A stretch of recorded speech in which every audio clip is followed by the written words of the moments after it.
I just purchased a new house. I got it cheap, as the previous owners wanted a fast sell. I'm not sure why, but I did a Google search and can't find anything sinister about the house. Maybe they were in debt and needed the fast cash. The house is incredible. It is an old hall at the edge of town. There is a long gravel driveway that leads to the house, lined with large trees, their gnarled branches beckoning you to venture further towards the warm glow of light streaming from the gray brick building.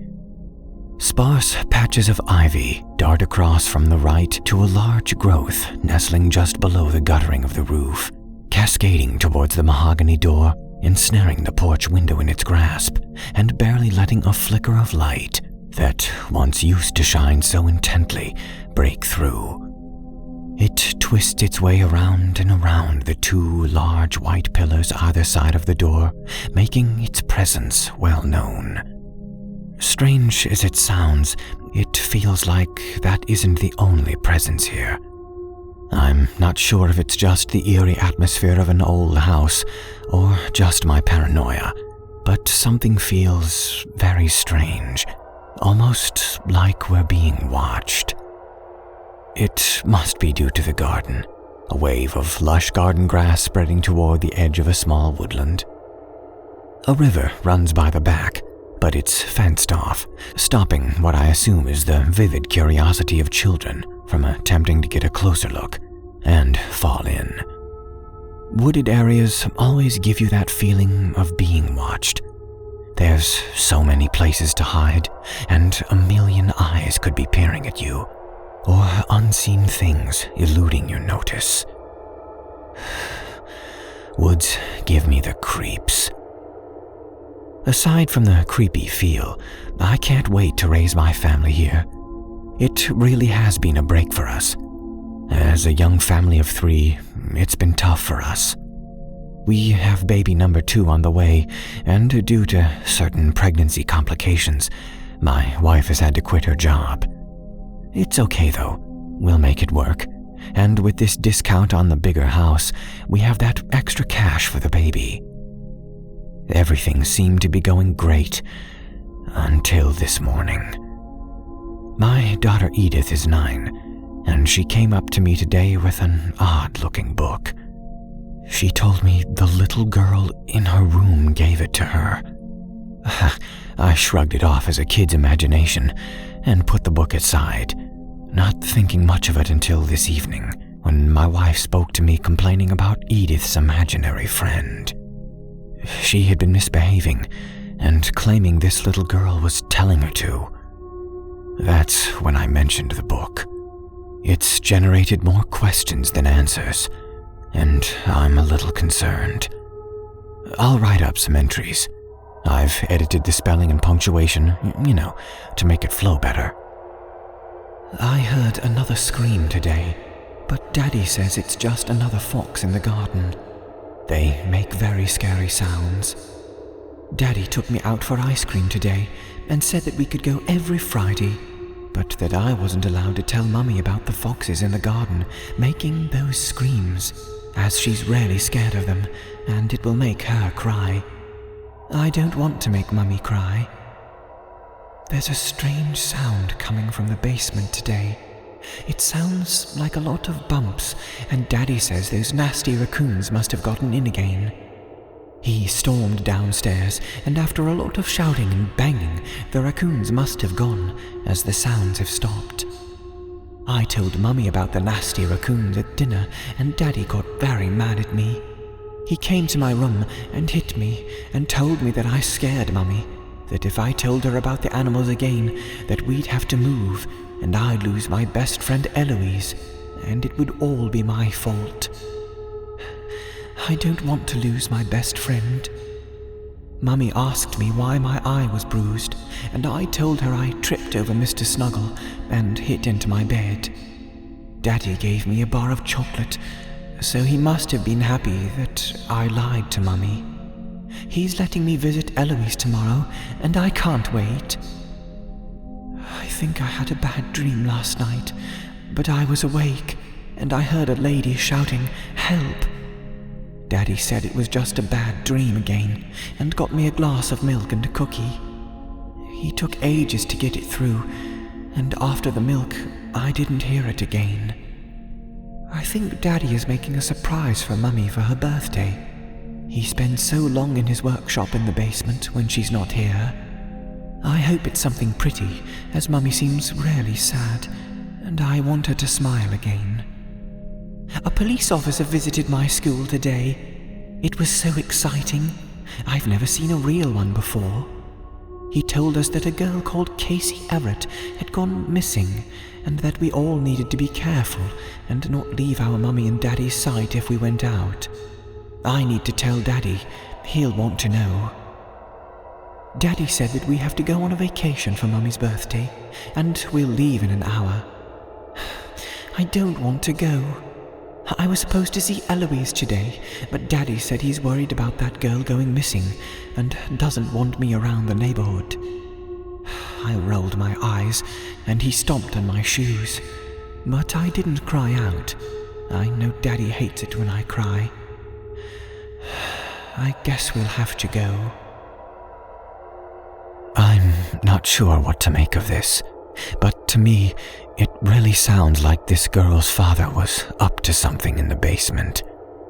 I guess my only option is to go down there and see what I can find. With it being Christmas and the New Year period, I'm not sure when I'll get the chance, but I'll post an update once I've been down there.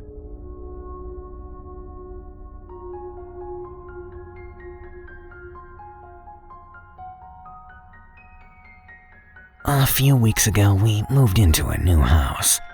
The previous owners left a few things behind, especially in the basement. Some plastic beads, a box of crackers, and a fleece throw. I was cleaning it all up, and I found a diary. Here's a photo of it, and here's a photo of one of the entries. Naturally, I started reading it, and I'm worried. I think there might be something weird going on in that basement. Sunday, July 11th. Yesterday we moved in. This house is like twice the size of our old one. I even got my own bedroom. I already put up my poster, the one with the cute baby owl. Brittany has her own room too. I love it here. Mum says it's time for dinner, so bye for now. Monday, July 12th. Mum left early for work, so Brittany and I have been hanging out in the basement. It's not dark and stinky like our old basement. It's finished into a big room, which is really cool. I already made a blanket fort, and it's really fun to write in when Brittany isn't being loud. Anyway, I hear Mum upstairs. Got to go. Oh, never mind. Mum isn't home yet, so I'll continue. Earlier today, we took a walk in the backyard. There's a deep forest back there. It's so pretty, and I think we found deer footprints. Wednesday, July 14th. Sorry that I skipped yesterday. Mum had the day off and took us into town. We went to the park, to the pizza place, and then to the bookstore. We talked to the owner, some really old guy. He knew a lot about the history of our house. The Smiths who you bought the house from had a lot of rabbits. Mom said she was sorry for Mrs. Smith's death. And before the Smiths, the Learys lived there. They had a girl just like you, also 10 years old, with wavy black hair. I'm 11, almost 12. How dare he?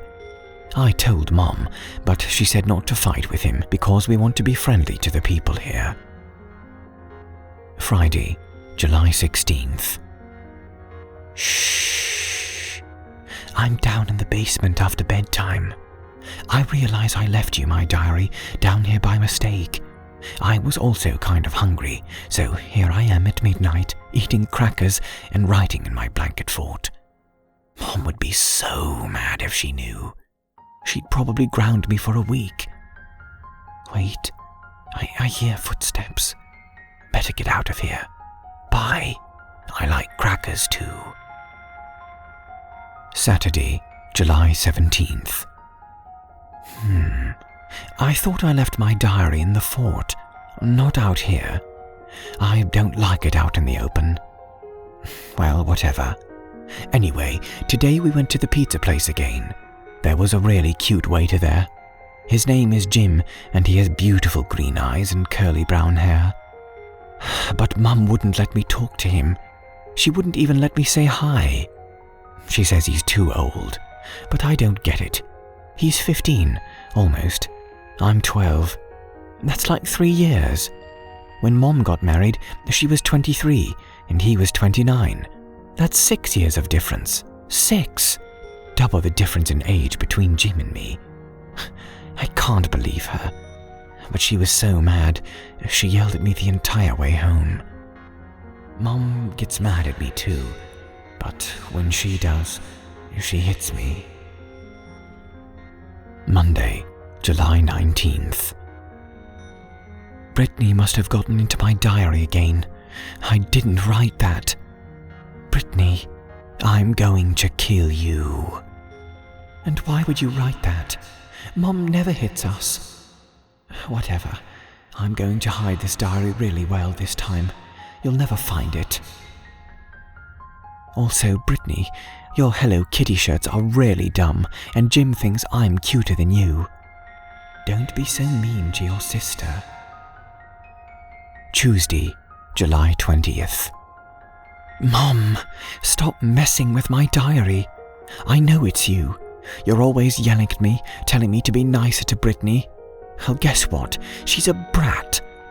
Your mum loves you a lot. She didn't write that. I did. Wednesday, July 21st. What? Who are you? Get out of my house. Get out of the basement. Out of my fort. And stop reading my diary. I only read it because I'm lonely. I will stop if you want. Thursday, July 22nd. What do you want? To protect you if your mum ever... Unreadable scribble. Friday, July 23rd. I will keep you company. A drawing of 2 girls holding hands. Right now, my daughter is in the basement. I hear her talking and giggling to someone.